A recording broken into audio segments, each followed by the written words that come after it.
A água é um bem precioso. A vida depende dela. E mesmo em períodos chuvosos, precisamos ficar atentos. Afinal, a consciência do uso correto se constrói no dia a dia, com a família e a comunidade. A prevenção gera benefícios para todos no futuro. E cuidado com as ligações irregulares, que despejam águas de chuva nas redes de esgoto. Além de risco de ocorrências de vazamento, isso é proibido por lei. Fique atento. Prefeitura de Limeira. Vacão Tudo de Minas, as delícias de Minas em um só lugar. Temos também mais de 400 opções em vinhos. Rua 13 de Maio, 576, no centro de Limeira. Vacão Tudo de Minas. Chegamos a um momento muito importante da campanha contra a Covid-19 em Limeira. Todos os públicos aptos a serem vacinados já estão bem adiantados. E atenção, quem já está no período de tomar a segunda dose e a dose de reforço, façam isso imediatamente. E mais, usar máscara, álcool em gel, higienizar as mãos e principalmente manter o distanciamento são as armas fundamentais contra o coronavírus. Faça a sua parte. Não coloque você e sua família em risco. Vacina boa é vacina no braço. Prefeitura de Limeira.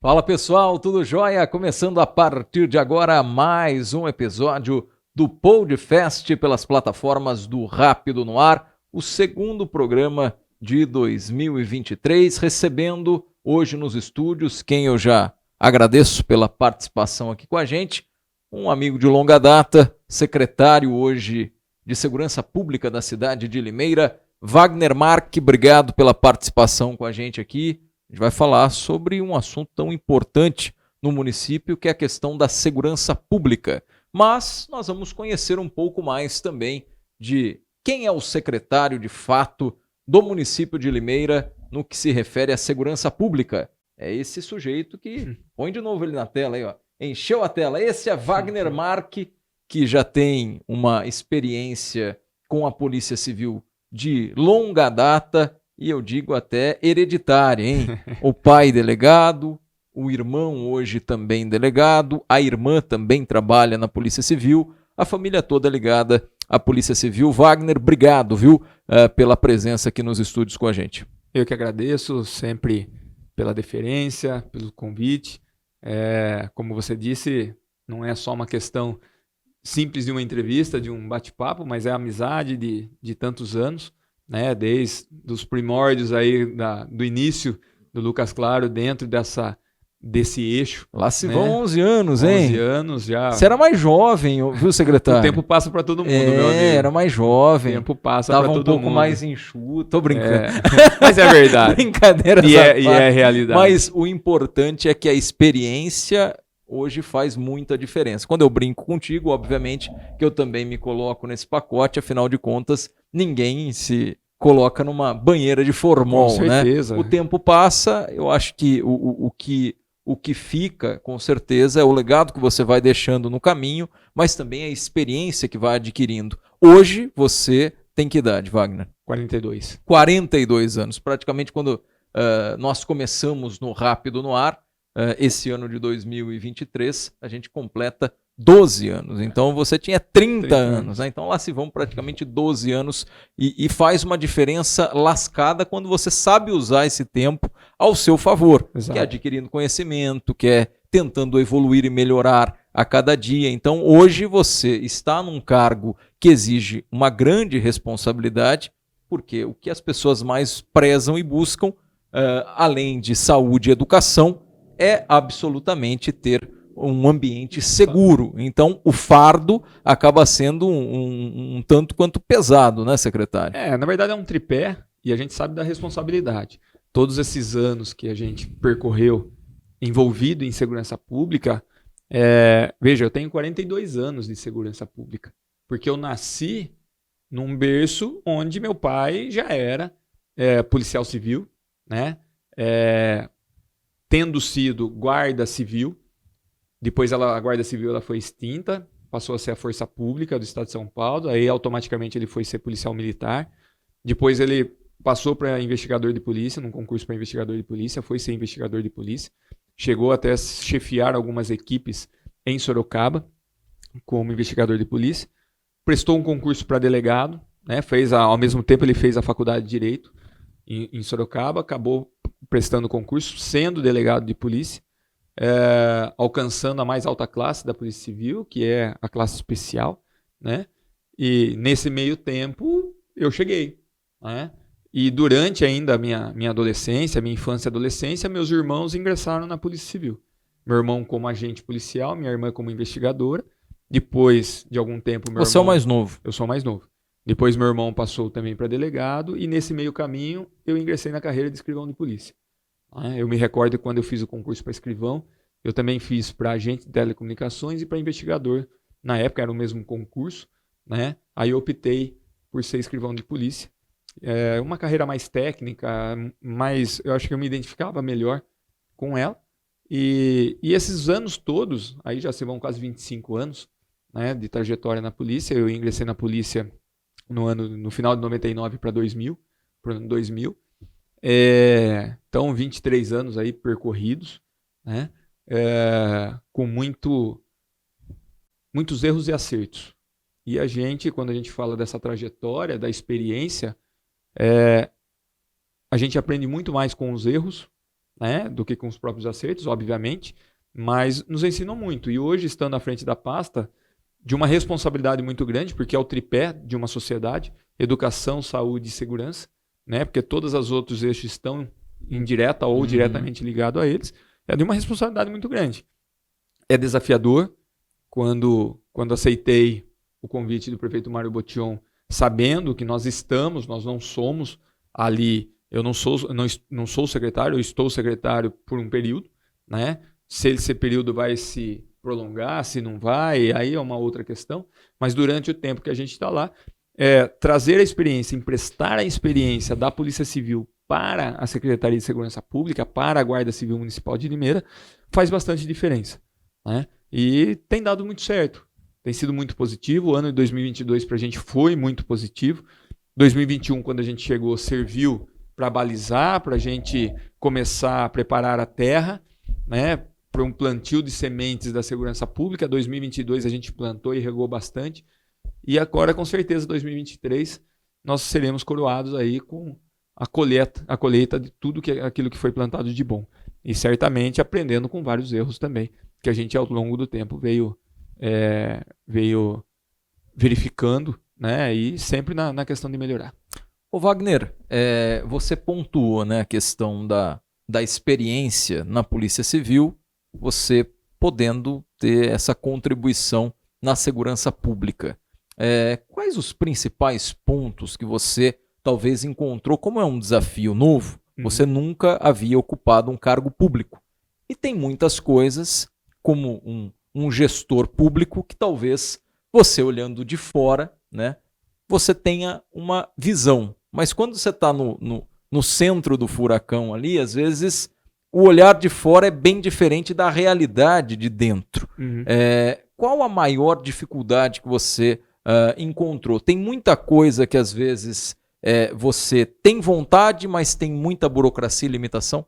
Vamos lá. Na verdade, cargo público eu sempre ocupei. O que eu não tenho é um cargo político. Sim. Né? Claro. E essa cargo político, essa função política, que para mim foi um pouco mais complexa de compreender.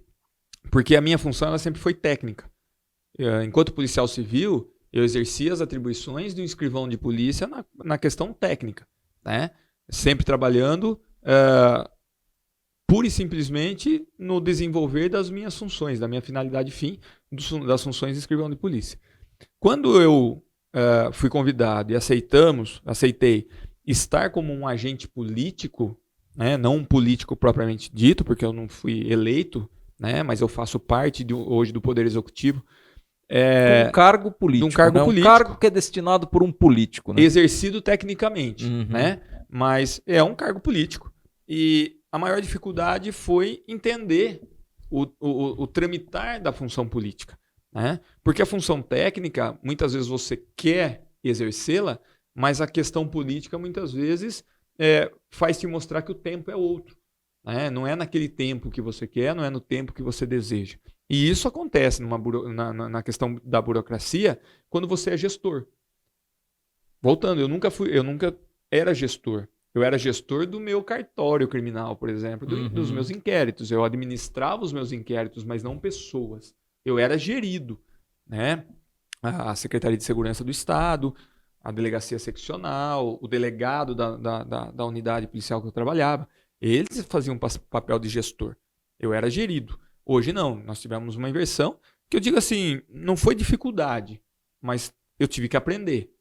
E aprender com os melhores professores. Busquei os melhores professores dentro dessa área para aprender o que eu deveria fazer. Mas também erramos bastante e soubemos reconhecer os erros, mudar o caminho, dar passos atrás quando necessário. E isso eu acho que é o maior aprendizado. Você reconhecer quando não é o caminho ideal, saber voltar pelo mesmo caminho e trilhar outro quando é necessário.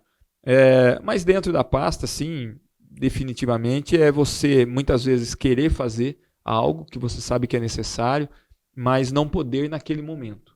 Seja por uma questão orçamentária, seja por uma questão política, seja por uma questão técnica, seja por uma questão de deficiências humanas, deficiências de material, enfim. Isso a gente tem que aprender, porque no exercício do cargo político, o que mais toma conta da gente é a ansiedade. A gente fica ansioso porque a gente quer que aconteça logo, a gente quer mostrar que a gente está trabalhando, quer trazer o resultado e mostrar para todo mundo que aquilo que você está fazendo está dando resultado.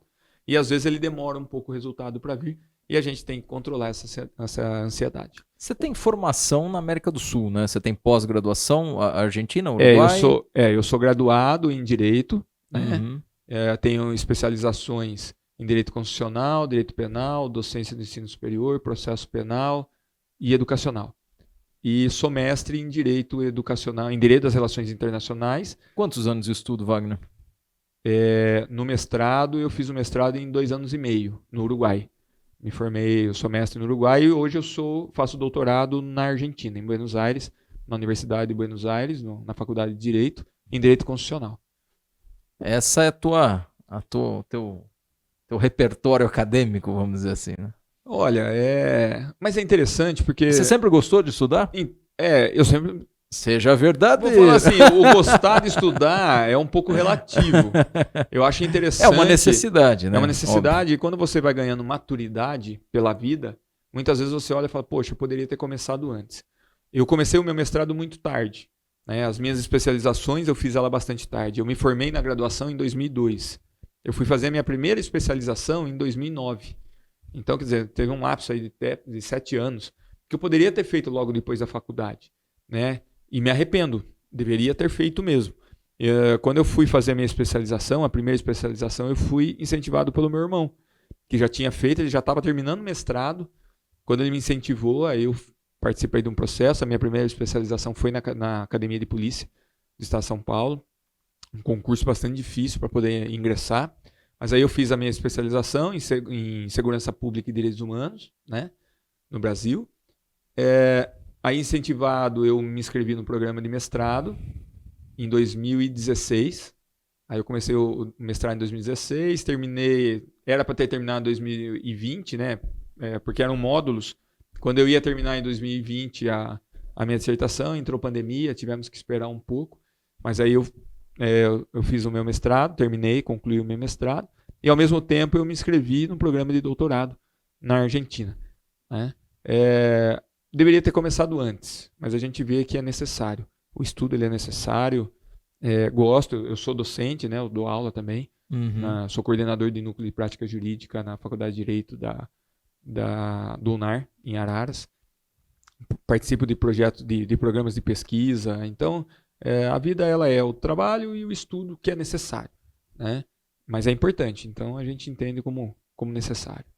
Wagner, a gente está falando de uma secretaria, às vezes a memória de parte da população, a internet ajudou a recordar disso com maior frequência. Então o cargo que você ocupa hoje, o cargo que o vereador ocupa, o cargo que o prefeito, que o governador e qualquer cargo político, né, que ocupa hoje, a lembrança ela é um pouco mais presente por conta das próprias redes sociais. Sim. Né? Então a notícia que ela estourou hoje, daqui 2 anos ela pode ser retratada, ou melhor, repostada através da revista por um clique. Sim. Não é o que acontece há 15 anos, por exemplo. Mas eu acredito que muita gente lembra, quem é da área com toda certeza, quem também trabalhava com comunicação, evidentemente que não se esquece tão fácil, mas se a gente voltar no tempo aí, uns 13 anos, por exemplo, Secretaria de Segurança Pública viveu momentos muito delicados. Guardas não tinham farda para trabalhar, tinham farda rasgada, né? Foi uma situação muito triste de se ver. Uhum. E depois, com o desenrolar de tudo, a gente sabe o que aconteceu. Hoje, evidentemente, que é uma outra realidade. Não significa que não tem que melhorar muito e Exato. não tem que evoluir muito. Mas, às vezes, é legal parar e falar, olha, não tô falando que eu sou um baita de um secretário, mas eu acho que às vezes tem que colocar na balança também, né? O que já foi feito, o que está sendo feito, para achar esse ponto de equilíbrio, né? Não achar que está fazendo muito, porque não deixa de se fazer a obrigação. Exato. E buscar melhorar, mas também às vezes tem um ponto de parâmetro de falar, olha, o que era feito e o que é hoje. Porque senão daqui a pouco coloca tudo no mesmo pacote, ninguém faz nada, é o melhor ou é o pior secretário. Não funciona assim, eu acho que a gente tem que ter a balança. Você, com certeza, antes de assumir, deve ter visto essa balança e tentado equilibrá-la, com certeza. É que, na verdade, essa experiência passada, né? Ou experiência não, mas esse cenário passado, eu vi, eu presenciei. Você né? estava na polícia. Eu estava na polícia em Limeira. Uhum. Né? Então eu lembro de algumas coisas, mas a realidade hoje, o cenário hoje é outro, né? De vários aspectos. Mas quando nós assumimos a pasta, Lucas, todo mundo fala assim, segurança, a gente quer ver guarda na rua, a gente quer ver isso, quer ver aquilo. Mas não dá para você pensar no objetivo final, no resultado final, se você não fizer uma base bastante sólida e der condições de trabalho para que os guardas civis ou para os servidores da pasta trabalharem motivados e com vontade de atingir a finalidade que estão ali. Né? Então, quando a gente chegou, primeira coisa, você tem que dar condições, você tem que dar meios para se trabalhar e meios com motivação associados. Né? Quando a gente chegou, a gente viu a necessidade de um armamento renovado, a gente viu a necessidade de uma renovação de frota, porque as nossas viaturas, de verdade, né, a realidade pura e crua, estavam em péssimas condições, por algumas questões administrativas, por algumas questões que não vêm ao caso, mas precisava de uma renovação de frota, sem condições orçamentárias para a gente fazer a manutenção, para a gente modificar esse cenário. Os uniformes com uma necessidade de troca. Munições a gente não tinha. Já fazia acho que 12 anos que não havia aquisição de munição, 12 ou 13 anos, que não se comprava munição, não se trocava munição do Guarda Civil. Né? Tinha equipe que não conseguia. Vamos rasgar o verbo e falar o que de fato acontecia. Tinha situações que as equipes não conseguiam sair porque não tinha equipamento, não tinha carro para sair, né? Viatura, não tinham condições. Então isso, nós estamos falando de um cenário passado. Quando nós chegamos, tinha um cenário precário, mas ainda existia uma funcionalidade. Só que uma funcionalidade que deixava a desejar. Carente de uma renovação. É que ele fala num termo mais politizado, não, né? Carente de renovação. Não, deixava a desejar. Deixava a desejar. O nosso desejo, então, para se alcançar era o quê? Primeiro, você cuidar do seu. Cuide dos seus filhos para que possamos cuidar dos filhos alheios. A nossa população, ela merece ser melhor tratada possível. Mas para que eu possa dar o melhor tratamento à população na questão de segurança, eu tenho que dar um tratamento melhor para os guardas. Eles são a peça fundamental, eles são a engrenagem. Se a gente tiver uma engrenagem que não funciona, eu não vou conseguir chegar no todo. Então, o que a gente viu? Primeiro, nós temos que humanizar, trazer uma humanização para os guardas. Melhores condições, melhores roupas, melhores condições de trabalho e tentar melhorias também na questão salarial. O que é mais difícil? Aí é uma situação difícil, né? Mas houve um aumento de salário até para todo servidor, né? Mas a dificuldade que você encontrou também não tem um pouco de relação com o número de baixas de guardas que tiveram e a reposição dessas peças através do concurso? Aí é a questão das dificuldades do recurso humano. Eu ia chegar nesse ponto. Por quê? Não adiantaria eu contratar, o prefeito chegar e falar assim, autoriza concurso para 300 guardas. Eles vão chegar, eu não tenho uma bota para entregar, eu não tenho uma arma para entregar, eu não tenho um boné. Eu não tenho. Eu tenho que primeiro me preparar para receber esse recurso humano. Só que veja, nós temos uma limitação orçamentária. Se eu quiser contratar, eu tenho que ter uma base, eu tenho que ter suporte, eu tenho que ter condições estruturais. Só que a condição estrutural, ela já me exige orçamento. Aí eu tenho que pôr na balança, que é o que você falou. O que eu vou pôr na balança? Ou eu monto a estrutura primeiro, depois eu chamo o guarda, ou eu chamo o guarda e não tem estrutura para lidar. E eu fico naquela posição. Então, o que nós fizemos? Por uma política de estratégia dentro da secretaria, lógico, conversando com o prefeito, conversando com as demais secretarias. Vamos primeiro dar as condições. Fizemos as trocas dos uniformes. Entramos no contrato dos uniformes. Vamos dar condições de viatura. Vamos trocar os coletes balísticos porque eles estão próximos do vencimento. Compramos munições, R$500 mil em munição. Tanto para munição para uso no trabalho, quanto para os treinos. Né? São munições diferentes e tal, mas compramos munições. Reativamos os cursos de requalificação, que são os EQPs. Também gera custo, porque você põe munição, você tem que pagar os instrutores e tal. Fizemos a implantação do comando, subcomando e subinspetorias, ou seja, toda a questão do plano de carreira sendo implementado.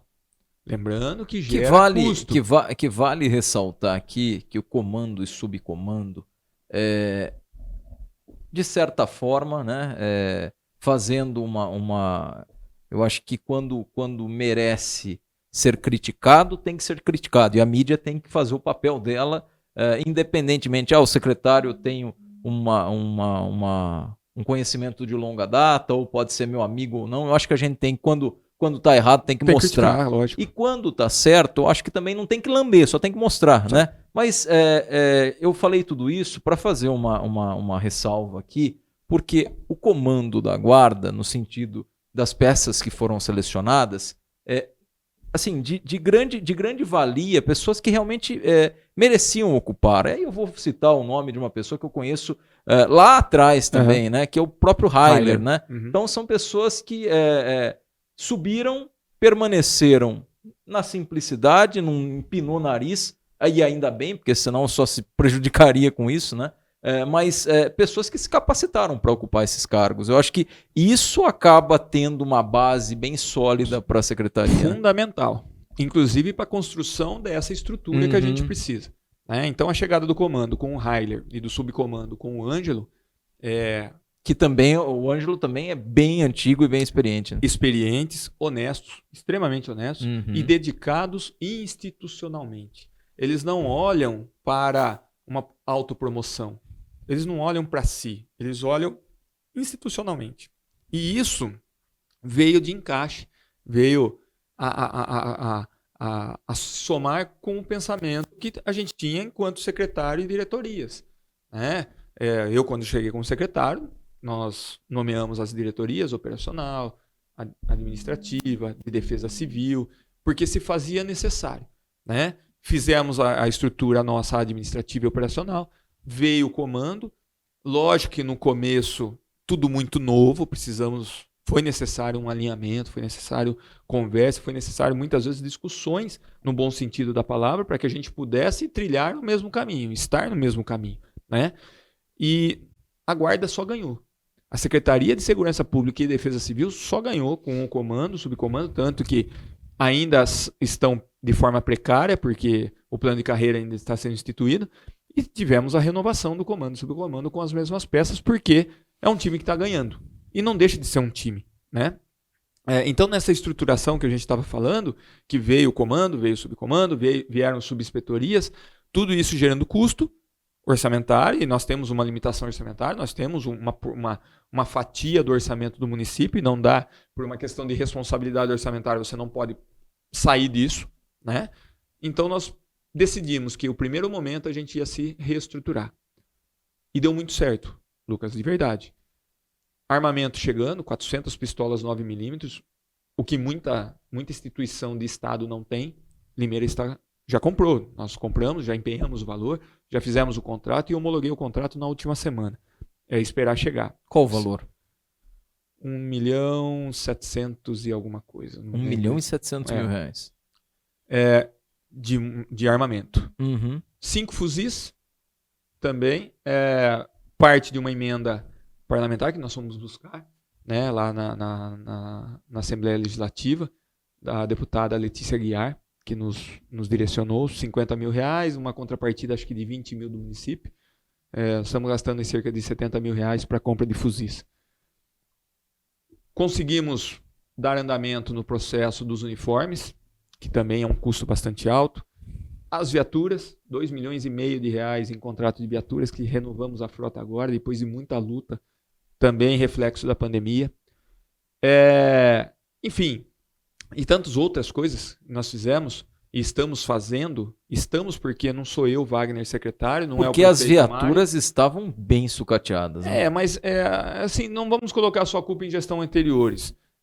O cenário atual também, né, nacional e mundial, por exemplo, a renovação da frota era para ter acontecido há 2 anos. Mas por conta da pandemia, não tinha carros para entregar, os contratos não estavam acontecendo, os carros que estavam previstos não iam chegar porque pararam de ser fabricados. Nós tivemos que fazer uma remodulagem. Aí são todos carros novos? Todos 0 quilômetros. Tem que ser. O contrato público tem que ser 0. Eram para ser 12, aí nós fizemos uma releitura, encaminhamos para 23, incluindo veículos nas funções administrativas também, que a gente não tinha. Então, assim, nós tivemos que dar uma repaginada. Hoje, não estou falando de questão orçamentária, mas estou falando de estrutural, nós podemos, se quisermos, contratar 300, 400, 500 guardas civis que, na questão estrutural, a gente comporta. Então, nós tivemos que optar e fazer toda essa remodelagem dentro da Guarda Civil. Absolutamente que não serão contratados esse número, não tem nem... Bem longe disso. Não tem nem lógica e não tem orçamento para isso. Não tem. Mas precisa ser contratado a parte humana. E tem essa previsão, secretário? Tem a previsão. Para esse ano nós vamos fazer contratações. Não falo em números de contratações, porque nós precisamos esperar agora a virada do ano para ver o orçamento, como que vai estar, o impacto orçamentário que isso vai trazer. Precisamos conversar com as outras pastas para um ajuste de orçamentos também, mas é necessário.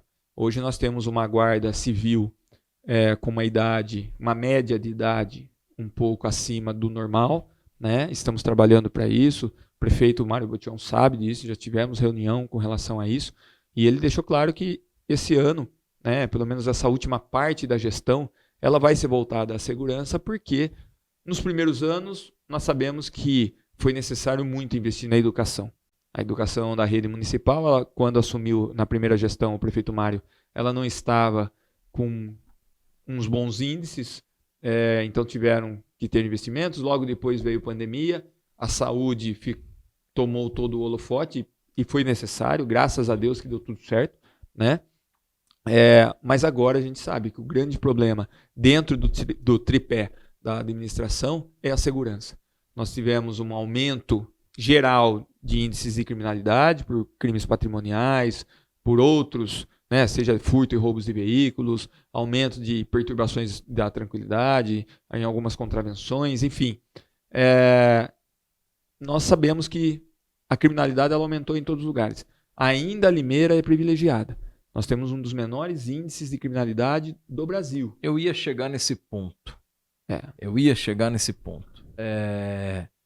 Por mais que a questão é que tem que se trabalhar com os números. Uhum. E os números, quando o secretário fala, eu não posso chegar e falar assim, não é verdade. secretário é mentiroso. Eu não posso falar porque de fato são números.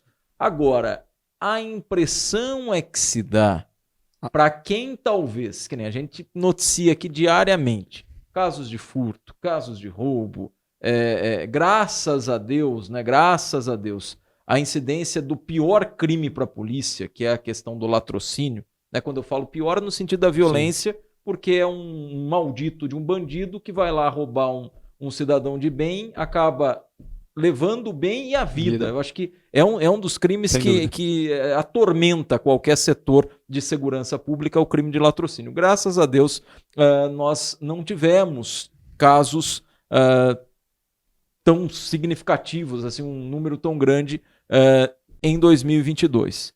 Porém, secretário, para quem acaba se tornando uma vítima de um maldito de um bandido que coloca um revólver no rosto da pessoa, que aterroriza a pessoa, que o trauma psicológico que ela fica, quando você traz um número e fala, olha, Limeira está num patamar maravilhoso, essa pessoa não vai aceitar, sem porque dúvida, ela vai se basear no que ela viveu. No fato e dela. Aquilo ali é um terror, e de fato ela está certa, ela não está errada. Agora, tem cidades da região que são mais violentas do que Limeira. Isso eu estou falando através de números, né? Sim. Por mais que de outubro do ano passado até dezembro, né? Nós estamos em janeiro de 2023, deu uma aumentada significativa em casos de furto e de roubo na cidade. Sim. Mas não foi só em Limeira. Aí eu tenho que ser justo em pontuar isso também. Mas você também percebeu isso. A gente acompanha os números. Quando a gente fala de outubro até dezembro, coincide com o período eleitoral. Uhum. E nós não podemos fechar os olhos, e nós estamos falando aqui de uma questão de imparcialidade, mas estamos falando estritamente de segurança pública. Números de segurança pública aumentaram bastante em várias regiões. Quando eu falo Limeira ainda é privilegiada, porque os números, como você disse, demonstram que Limeira tem um índice ainda menor do que outras cidades. Nós não estamos dizendo que não existe criminalidade, ou que isso é bom, que está bom do jeito que está. Não está. Nós temos que melhorar muito ainda. Muito a ser melhorado, muito a ser construído. Né? Seria muita hipocrisia achar que está na Suíça. Eu chegar aqui e falar o seguinte, olha, fiquem tranquilos, nós vamos trabalhar muito, daqui 3, 4, 5 meses não temos mais crime na cidade. Não dá. Nós não podemos falar isso. O crime ele acontece todo dia, em todo lugar. Vários tipos de crime. É que a gente se atenta para aqueles crimes que a gente entende como sendo mais gravosos. Um furto, um roubo, um latrocínio, um homicídio, violência doméstica, enfim. Existem tantos outros que a gente nunca vai estancar ou vai ser um município ou uma região sem crimes. Mas a gente trabalha em cima de números. Enquanto secretário, eu compreendo, entendo e me solidarizo com todas as vítimas, seja de um furto de veículo, seja de um roubo de veículo, seja de um furto de uma bicicleta, seja de um furto de um alfinete. Você, quando é vítima, é vítima. E se você, de alguma forma, critica porque você foi vítima, você tem razão de criticar. Porque nós, enquanto dever institucionais, seja do Estado, seja do município, na segurança pública, nós temos o dever de atuar para que isso não aconteça. Seja de forma preventiva e, se isso acontecer, seja de uma forma corretiva. De identificar e prender quem é o responsável por essa prática. Se nós não o fizermos, nós falhamos enquanto dever. Mas nós sabemos que para exercer esse dever nós temos limitações, temos dificuldades, né? E que não são nossas, única e exclusivamente, são de todos os locais, em nível nacional. Então, quando nós temos os números, e a gente trabalha com número, não que a gente está satisfeito, mas poderíamos estar pior. Isso é fato. Cidades vizinhas, até proporcionalmente menores ou maiores em termos de extensão territorial, em termos de número de população, sofrem muito mais que a gente nessa questão. Então, nós podemos nos orgulhar? Nos orgulhamos do papel que a gente faz. Enquanto segurança pública, nós temos agentes muito preparados para trabalharem. Seja Guarda Civil, seja policial civil, seja policial militar. Nós temos equipes preparadas e estão trabalhando. Poderia ser melhor? Poderia. Poderíamos ter mais guardas. O fato de a gente contratar mais 1.000 guardas não vai acabar com a criminalidade. Porque a criminalidade ela é muito da pessoa que comete o crime, da personalidade da pessoa que comete o crime. Quando você estuda criminologia, você vai lá estudar Lombroso, por exemplo, ele tem o perfil do criminoso. Porque já é dele, já é do instinto, já é do caráter dele ser criminoso. Você não vai estancá-lo. O que você tem que fazer é tentar evitar que ele haja. E nem sempre é possível. Porque o criminoso ele espera o melhor momento para agir. Né? Então, num contexto geral, Lucas, colocando para os nossos ouvintes, a nossa tentativa é amenizar. E quando você fala assim para a pessoa que está de fora, ela se sente insegura. Porque o vizinho foi vítima de furto. Porque ela ouve os programas jornalísticos falarem, olha, aconteceu isso. A gente sabe. Ela fala, poxa, mas que mundo que eu vivo, está acontecendo tanto crime, eu tenho até medo de sair na rua, porque pode acontecer comigo. Pode. Com você, comigo, com qualquer um. Só que a chance de acontecer com você em Limeira é menor do que se acontecer numa cidade vizinha. Porque os índices aqui, as condições aqui de segurança são melhores. Eu não quero colocar, Entendeu? encurralar nada e não deixar nenhum mal-estar, né? Mas Rio Claro é uma cidade que tem sofrido bastante com a questão da criminalidade, né? Em todos os sentidos. Agora, é claro e é evidente que todo mundo, o pagador de imposto, ele merece ter a segurança. Mas isso não significa também, obviamente que a minha fala ela não tem o intuito de colocar o fardo, a culpa na vítima, jamais. Mas não dá para facilitar, secretário. Não dá para facilitar. Quer um grande exemplo? Estou falando que já aconteceu em Limeira, e mais de uma vez. Não dá para ficar hoje atravessando a rua mexendo no celular. Não dá, porque os celulares hoje são equipamentos que ali é quase uma extensão do corpo, né? Então tem acesso ao banco, não é só para fazer a ligação para o trabalho, para o pai, para a mãe, para a esposa, é uma extensão do corpo. Ali a pessoa faz um Pix, a pessoa tem muita informação. Tem a vida dela ali. Tem, literalmente, eu acho que o termo extensão do corpo acho que é válido. E aí às vezes as pessoas marcam bobeira e elas estão com o celular assim, ó, mexendo, atravessando a rua. Eu já vi casos não é um motociclista, é um vagabundo, é um bandido, que passa simplesmente, o garupa puxa e vaza. Quer dizer, não dá para facilitar, né? Tá andando à noite a pessoa com o celular em mãos. É a oportunidade perfeita para o criminoso que já está... O trabalho dele é ser picareta, é ser bandido, né? Então ele vai procurando as oportunidades. Recentemente, no final do ano, inclusive, a gente fez uma matéria de 2 indivíduos, um deles com mais de 40 anos de idade já, que roubaram um carro e depois com esse carro começaram a fazer um tour de assalto. Mas por quê? Porque eles ficavam vendo as pessoas que davam oportunidade. Tá mexendo no celular? Vai lá, aborda e fizeram uma sequência de 3 ou 4 roubos, mas ainda bem acabaram sendo presos. Então, assim, é importante, eu acho que você tem bastante propriedade para falar, por tudo que você já estudou, que as pessoas também tranquem um cadeado, vamos dizer assim, o máximo possível. Claro que tem hora que não tem como, mas evitar, secretário, porque dependendo da situação, o bandido vai ficar um pouco mais arisco de abordar, né? Para nós, o mundo perfeito é aquele que você pudesse andar, caminhar pela rua sem temer, deixar sua casa destrancada, deixar seu carro em qualquer local com o vidro aberto, com a carteira e dinheiro em cima. Mas esse aí nem no Second Life, tô dizendo secretário. O seguinte, seria o mundo perfeito. Uhum. Quando a gente estuda a criminologia, nós estudamos a ação do criminoso, mas também o comportamento da vítima.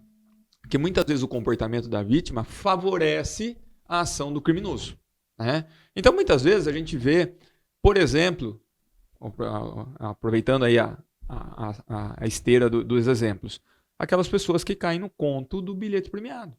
A ganância dela em ganhar ofusca, força ela a ser vítima. Mas é pela atitude dela. E ela se mostra vulnerável para o criminoso, de que ali o criminoso vai ter um sucesso na empreitada dele. Então isso, quando a gente estuda, nós não tiramos a responsabilidade do município, não tiramos a responsabilidade do Estado, não tiramos a responsabilidade do agente. o indivíduo, o cidadão, o munícipe, ele deveria poder caminhar tranquilamente pela rua mexendo com o seu celular. Mas aí nós voltamos para a nossa realidade. Não é possível. Se não é possível, não dê condições. Não dê a brecha, né? Olha, eu vou ter que sair da minha casa à noite, 10 horas da noite, para ir a algum lugar. Tente ir pelo caminho menos... tente ir pelo caminho mais movimentado possível. Tem um maior fluxo, né, de pessoas, de não carros, vá pelo caminho ermo, né? mais ermo, menos habitado, menos iluminado. Ah, mas a prefeitura então que coloque luzes melhor. Se não tem, não facilite. Ah, eu vou por aqui, mas era dever da prefeitura fazê-lo. Pera, você tem discernimento para saber se aquele momento é de você ir por ali. Ah, não é, mas então eu preciso reclamar para os órgãos competentes de que aqui falta iluminação, de que ali o mato está alto, de que isso. Sim. É essa a nossa função para a gente tentar prevenir. E a população é para a gente um instrumento de auxílio, porque a gente não consegue ter uma visão de todo lugar ao mesmo tempo. Se a gente sabe que tem um local que está precisando de maior segurança, vamos atuar naquele local. Mas a informação também ela tem que vir. Só que a pessoa, não tirando a responsabilidade do Estado, do município, de nós agentes, não pode dar ser o agente facilitador para a prática. Né? Não nos furtamos a nossa responsabilidade, de forma nenhuma. Né? Mas nós sabemos que hoje o cenário que a gente vive no mundo, na cidade, nos municípios, nos estados, são esses. Nós temos agentes criminosos em todos os lugares. E se você for na Suíça, vai ter o agente criminoso. Se você for na Alemanha, no Japão, aonde for, existe o agente criminoso. Né? Por conta da sua personalidade, por conta do seu jeito. Os crimes são diferentes, mas os crimes ainda existem.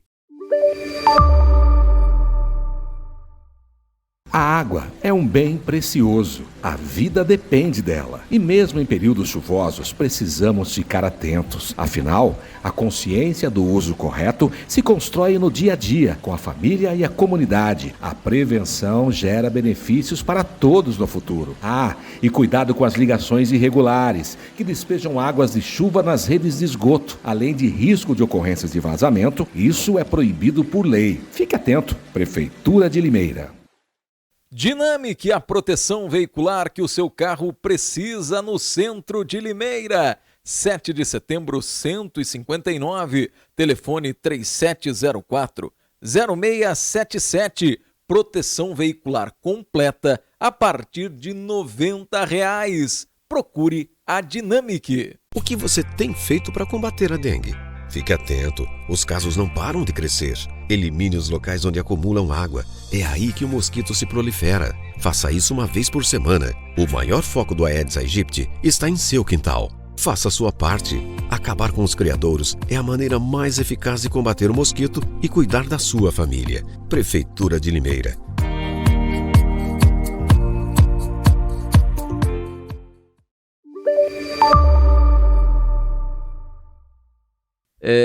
De fato, o agente criminoso está em todo canto do planeta. Isso é inquestionável. Realmente eu te dou a razão nisso. Por outro lado, o que a gente observa, e você tem bastante propriedade para falar, que em Limeira a gente viu a importância de se falar a mesma língua. O que é falar a mesma língua? Ter uma união entre as forças de segurança, da Guarda Civil Municipal, da Polícia Militar e também da Polícia Civil. O trabalho muitas vezes é feito ou pela Guarda ou pela PM, o delegado acaba ratificando a voz de prisão. Vamos colocar aqui uma situação que tem sido recorrente. Agora parece que deu uma amenizada, mas nós tivemos um caso aí próximo do final do ano, um sujeito que estava tentando furtar fios da Santa Casa. Sim. Né? E esse sujeito, inclusive, era um cara que trabalhava numa empresa de telefonia, chegou a prestar um serviço na Santa Casa, voltou lá querendo dar uma despertalhão, tremendo de um idiota, né? E quando eu falo idiota, é porque se o cara executa e corta o fio, ele poderia danificar um equipamento avaliado em R$2 milhões, e ele não tinha nem noção do prejuízo que ele poderia dar para a população. Talvez alguém da família dele precisasse usar o equipamento. Por que eu estou falando tudo isso? Porque às vezes a guarda, o APM, vai lá e prende o sujeito e leva para a delegacia. O delegado ratifica a voz de prisão, só que em muitos casos o sujeito sai na audiência de custódia.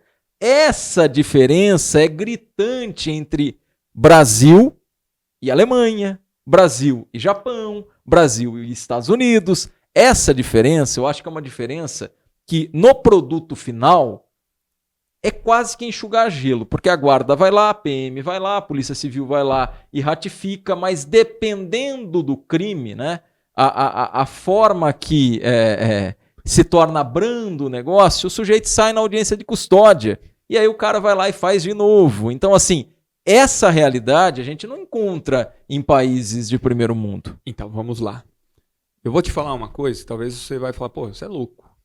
Não sei. Você não tá na sua sanidade normal ou qualquer total. coisa eu peço uma água ali para você, secretário. Mas eu falo assim, o nosso problema para esse fato que você está dizendo é uma questão. Nós temos uma lei processual, nós temos uma lei penal e uma lei processual.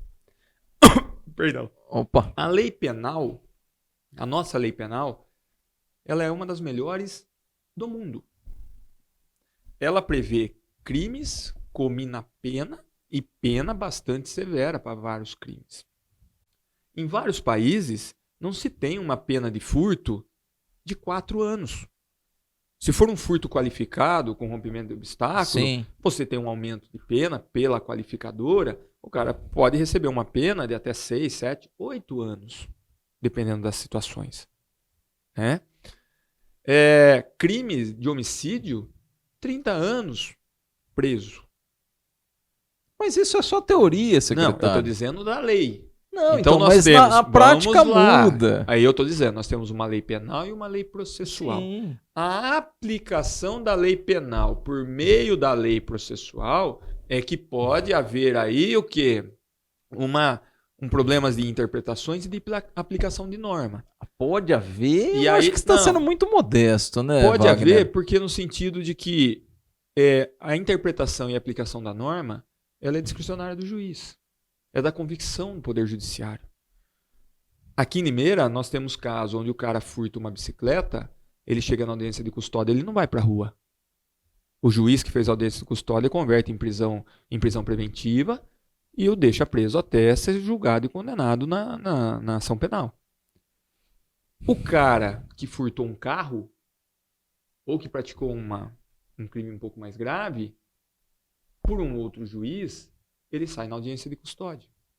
E se ele não sair na audiência de custódia, um habeas corpus que vai para um tribunal superior ou que vai para os tribunais superiores, podem ser julgados e interpretados de formas diferentes. Então, veja bem, a lei, porque muitas pessoas falam, mude a lei. Mas não é... A lei ela é boa. O que a lei está já o que acontece ótimo, né? é a forma de aplicação da lei, por conta da nossa lei processual, que dá algumas possibilidades, dá algumas aberturas que favorece o criminoso.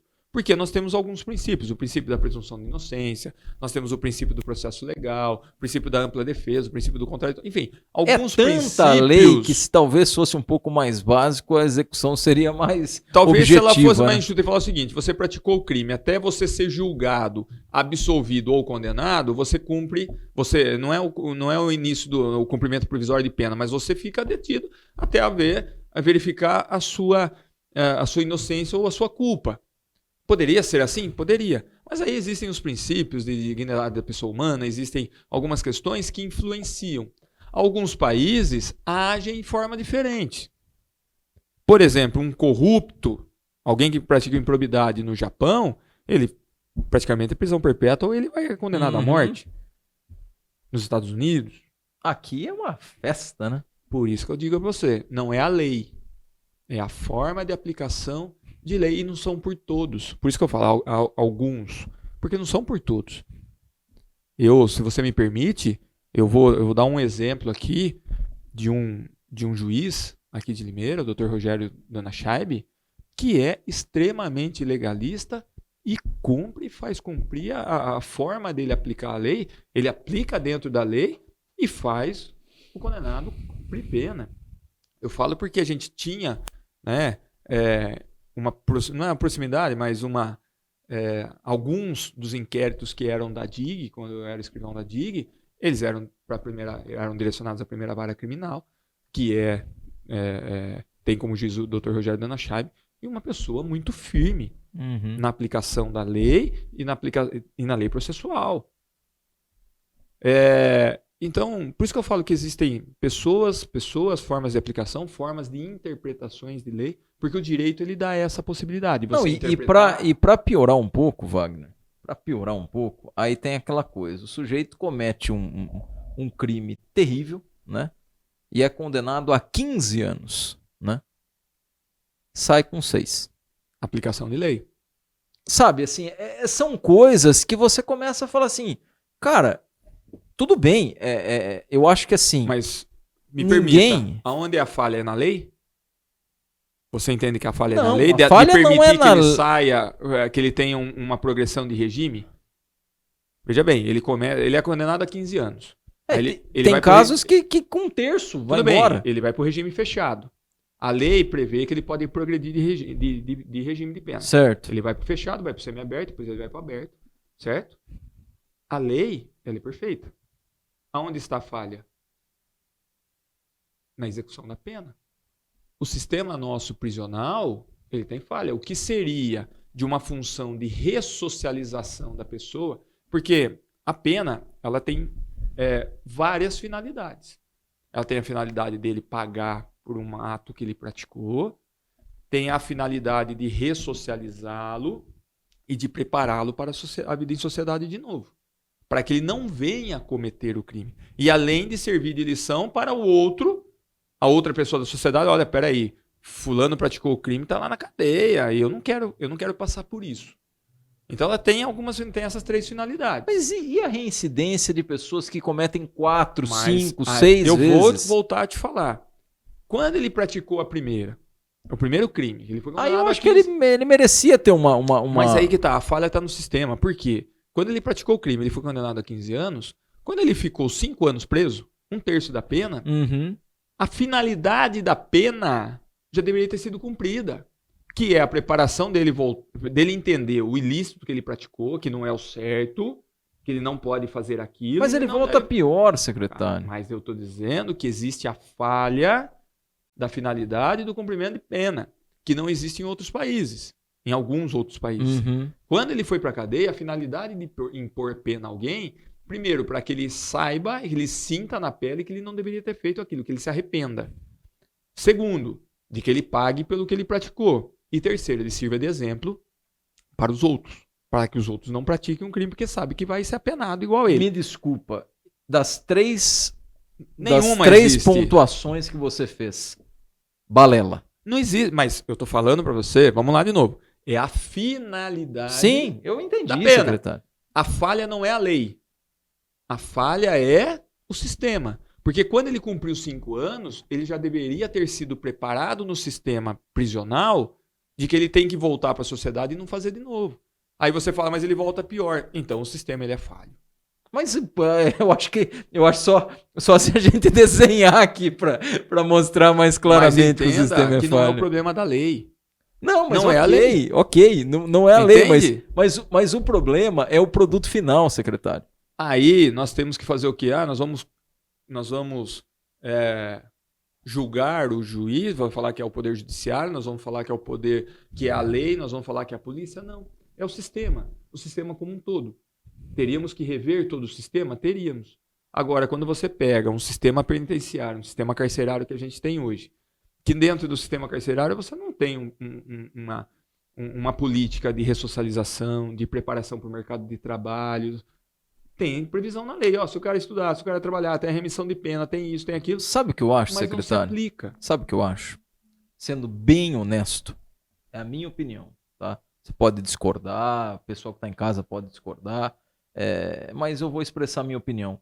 Eu acredito que quando se refere à questão prisional, muitas vezes instituições religiosas realizam um trabalho muito mais incisivo e que acaba tendo resultado do que o próprio poder público. Ótimo. Tá? Sim. Porque assim, vão lá, e eu tô falando de pessoas que eu já conheci que chegaram a praticar crimes, né? Viveu na criminalidade e se encontraram através de um trabalho de uma instituição religiosa, né?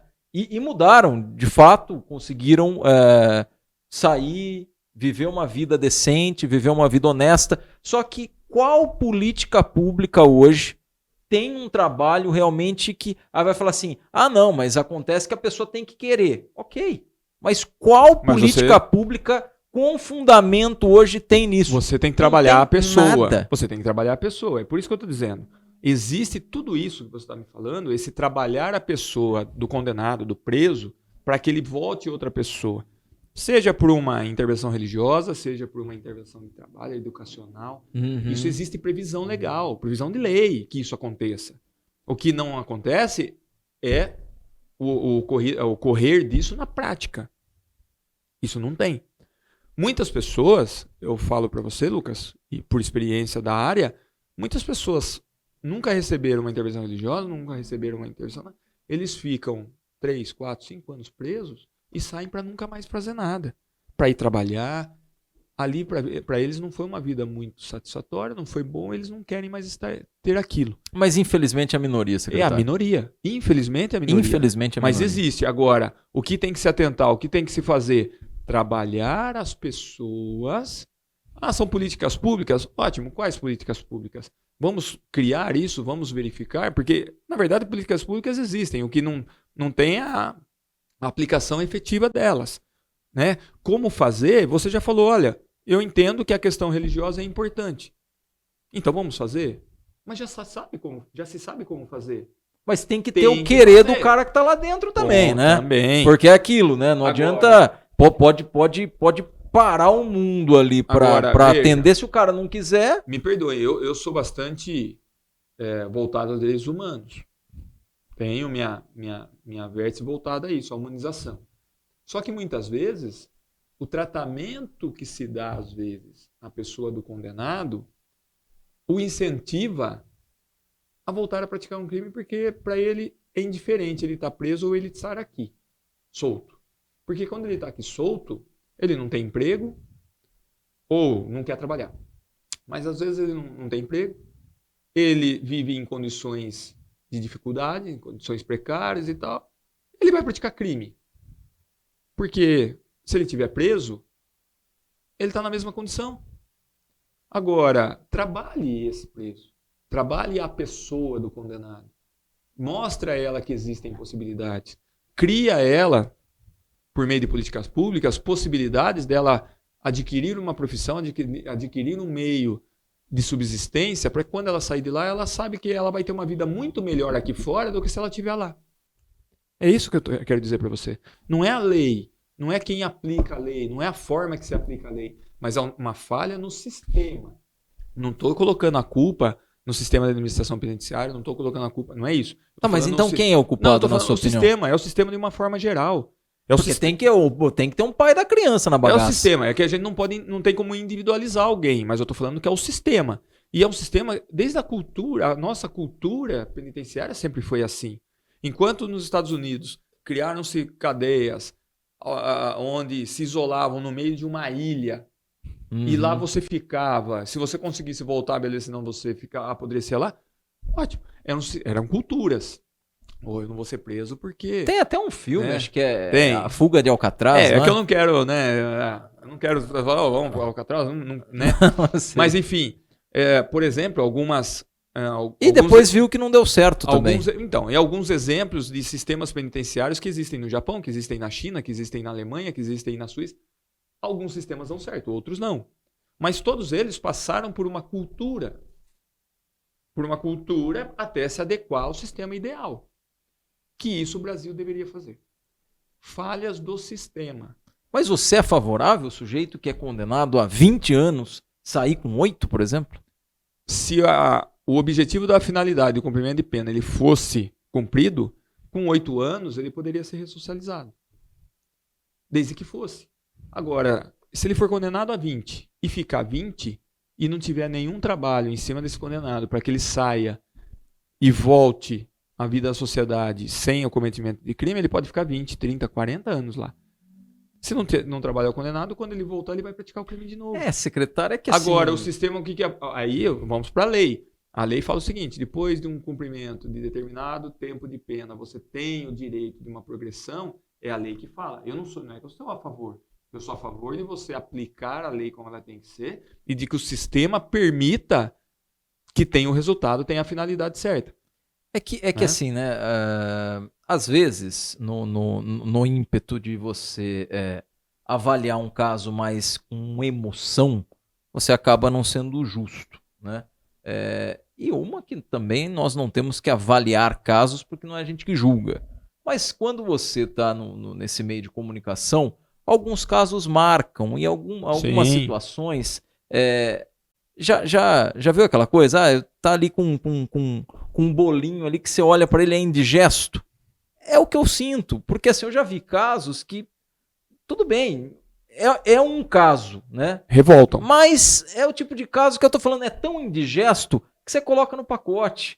Poxa, teve um caso, tô falando aqui de Limeira, de uma situação que o sujeito, que já tinha respondido por um caso de feminicídio, foi condenado, estava cumprindo pena, teve essa...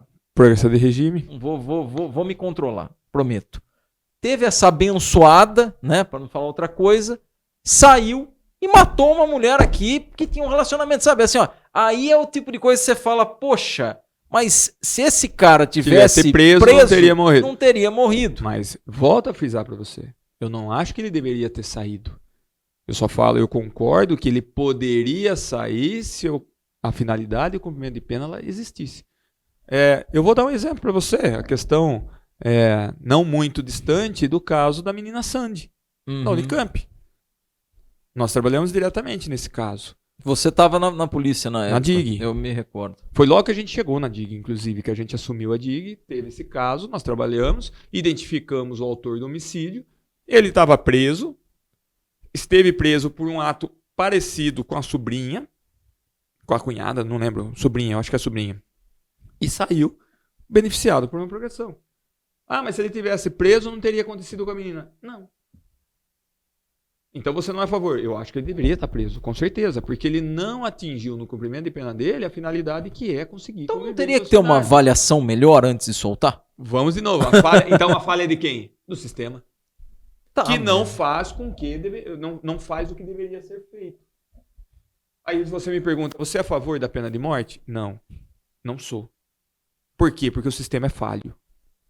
Tem muito inocente que é preso, fica um monte de tempo na cadeia. Não, isso é verdade. A gente já viu. Então eu não sou a favor da pena de morte, porque não tem como você reverter. A favor da prisão perpétua, eu entendo que a prisão ela poderia, se a pessoa é reincidente, ela vai acumulando penas, ela tem que cumprir. Mas estima-se uma vida da pessoa de 70 anos hoje. E ele foi condenado a 120. Se ele foi condenado é porque ele assumiu o risco de vai ficar 120 anos preso. Mas ele vai morrer lá. Ele escolheu para ele. Então, mas agora, quando chega no limite de 40 anos, ele tem que sair. Eu acredito, secretário, que pior do que a pena de morte é a rigidez de falar o sujeito vai ficar atrás das grades até morrer. Eu acho que talvez isso seja pior do que a pena de morte. Mas se tiver uma falha, você consegue corrigir. Sim, mas é o que eu estou dizendo. A partir do momento um erro, você consegue corrigir. Sim, mas a partir do momento que você decretou uma pena de morte, aí, obviamente, se tiver uma falha, não tem mais o que corrigir. Agora, o que eu estou dizendo o sujeito, às vezes, ele ter essa consciência, né, de que, dependendo do crime, ele vai ficar muito tempo preso e, de fato, ficar preso poderia ter um temor muito maior. Sim. Agora a gente vê aí pessoa Mas que, é o que eu tô dizendo. que ele é pego com um caminhão de droga e sai ele fala o seguinte, um terço da pena. Ele fala o seguinte, se eu cometer um crime e eu sei que eu vou ficar 50 anos, 60 anos, 70 anos preso, eu vou pensar duas vezes antes de fazer. Não é que não vai fazer. Então, você matou a charada. Porque é a personalidade da pessoa. Agora, ele sabendo que na pior das hipóteses, ele for condenado a 450 anos, porque ele praticou vários crimes, de forma reiterada, em concurso de crime. Ele fala, eu não vou ficar mais do que 40 anos preso. Não vai mesmo. A lei não permite. Pode sair e voltar cumprindo. Pode ter várias situações. Mas na cabeça, principalmente de quem não é técnico da área, mas ouve-se falar, ele sabe que quando ele chegar, ele vai cumprir um tempo da pena, ele vai sair, ele vai ser agraciado por saídas temporárias, como nós tivemos 30 mil detentos, 38 mil presos saindo no Natal. Não volta, não vai voltar. E no meio disso ele pode até voltar, mas enquanto ele esteve na rua até ele voltar, ele praticou um monte de coisa. Por isso que aumenta-se os índices de crimes. Nada muda, né? Por isso sempre que aumenta continua a mesma história. O índice de violência doméstica. Por isso que aumenta-se tudo. E a gente fica de mãos atadas. Por quê? Porque existe a lei. E eu não estou falando que a lei é ruim. A lei ela é boa, mas ela deveria ser aplicada da forma correta. Então existe uma falha no sistema.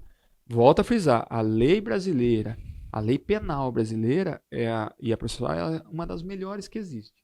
Ela só é aplicada de forma errada. Olha, o Wagner, se a lei brasileira ela tivesse metade do que tem, metade, ou 1/3, vai 33,3%, vai 1/3, e ela fosse aplicada com rigidez e correção, a gente vivia muito melhor. Mas é o que eu estou dizendo. O problema é que tem o mundo das leis, mas a aplicação está na falha do muito, sistema de aplicação de lei. É esse sistema muito... que é falho. E, infelizmente, a gente convive com isso. Lamentamos muitas coisas, lamentamos mesmo, de verdade. E temos que lutar, temos que trabalhar para que essa realidade mude em algum momento. E é isso que a gente faz. Trabalhamos bastante para que essa realidade mude. Para nós, enquanto segurança pública, o nosso dever é prevenir o crime, se o crime ocorrer, identificar o autor e entregá-los à justiça para que ele seja responsabilizado. A partir daí já não está mais na nossa competência. A gente torce para que o sistema seja o mais perfeito possível. Que a finalidade da pena, as finalidades da pena, da aplicação da pena, elas sejam atingidas. Ou seja, a pessoa entenda que ela não pode se praticar, entenda que ela vai ser melhorada, ela vai ter que melhorar ali na prisão e que sirva de lição para o próximo. Então, eu não quero passar o que ele passou. Né? Agora, quando você fala, só para encerrar com relação, acho que é esse ponto, quando você vê um criminoso em alto grau de periculosidade, ele vai para uma penitenciária de segurança máxima, um regime disciplinar diferenciado, e nada resolve, alguma coisa está errada, o sistema está errado. O cara vive como rei dentro de uma... Não estou nomeando um ou outro. Sim, mas, sim. A gente sabe que existe. Quase dentro de uma fortaleza ali, né? A gente sabe que existe.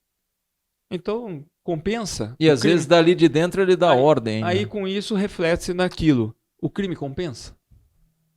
Quem está aqui fora, se eu estou vendo tudo aquilo que acontece. Eu vou dar um exemplo agora, não sei lá se eu posso falar ou não, mas nós vimos a saída do Cabral. Eu ia citar. Agora. Por tudo que isso fez. É um tapa na cara. Aí você vai falar o seguinte, o crime compensa ou não compensa? Eu jamais vou falar que compensa. Não, aí é questão porque de caráter. Porque para mim não compensa, exatamente, porque é a função da pessoa. Mas para aquela pessoa que já está desesperada, não sabe se... para fazer o que o cara fez, e imagina que vai ter o mesmo benefício que ele. Aí é questão de caráter, né? Aí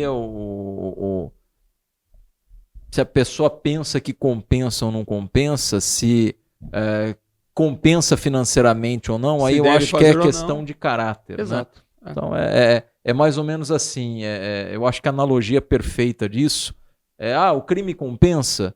Tem um carro que o cara esqueceu a janela aberta e tem um pacote de dinheiro. Você chega, bate, teu pacote de dinheiro.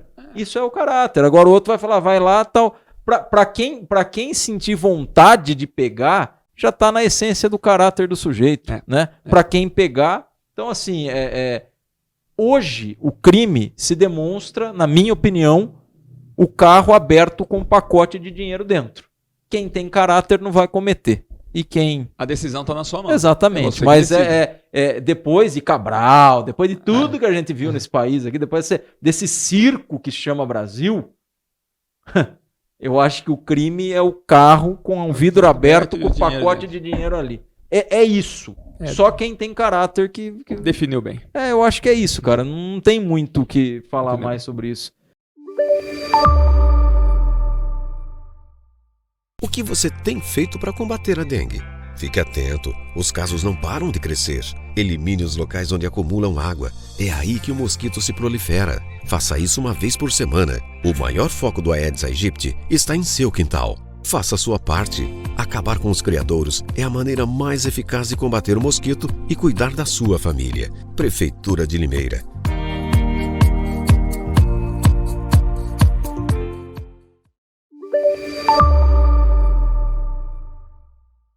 Wagner, cara, o bate-papo foi bacana, se estendeu até mais do que deveria. Foi ótimo. Mas foi legal a beça te receber aqui.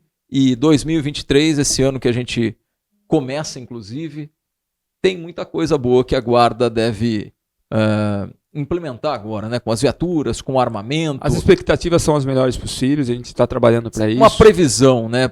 Se a gente comparar com os 2 últimos anos, é aquela história, me corrija se eu estiver errado. A terra estava sequinha, foi lá, colocou um adubo. Arou que fala, como que é? Adubou a terra. É isso. Arou a terra. Arou a terra, é que eu não sou É o arado, né? Isso, arou a terra. Plantou, jogou uma aguinha. 2023 é para colher frutos. Eu vou um pouco mais além. Nós já semeamos, já aramos, já trabalhamos, a árvore já cresceu.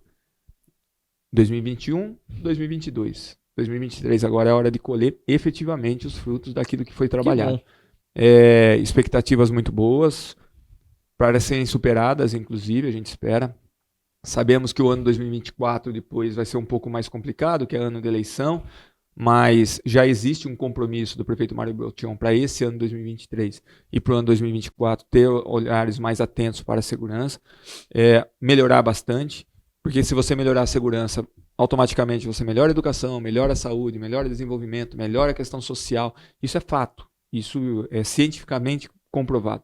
Então as expectativas são as melhores, a gente espera ter um ano de bastante sucesso, bem fecundo, né? Com bastante frutos a serem colhidos, né? E frutos bons, né? Não deixar passar o tempo, não perder o time para isso. E as coisas estão acontecendo, né? Não é o Wagner secretário, lá nós temos um time, Lucas, vamos deixar isso bem claro. Desde o Wagner secretário, internamente na Secretaria de Segurança, as diretorias, comando, todo o pessoal, os operacionais e também toda uma questão por trás que vem do Poder Legislativo com as suas secretarias e apoio de vereadores. Então é todo um conjunto. A imprensa nos ajuda muito, a gente é bastante grato, a gente tem o dever de trazer a prestação de serviço, a gente traz, a gente fala o que tem que ser falado. Você me conhece muito bem, eu não escondo. O que é fato, o que não é, né? Se for bom, se for ruim, a gente trata da mesma forma. Mas deixando bastante claro que o que a gente tem feito é trabalhado.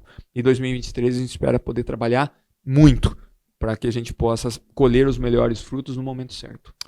Muito obrigado, secretário de Segurança Pública da cidade de Limeira, Wagner Marque. Que Deus possa te dar sabedoria, Amém. Te dar saúde, te dar entendimento para que você possa administrar a Secretaria de Segurança de uma forma bastante eficaz. Um grande abraço. Obrigado. Deus abençoe. Bom ano para nós. Amém, a todos nós. Para você que acompanhou o Podcast até aqui, o nosso muito obrigado. Se você quiser compartilhar com seus amigos, fique à vontade. E a gente volta na semana que vem, no sábado, com mais um episódio do Podcast aqui pelo Rápido no Ar. Deus abençoe a todos e um grande abraço.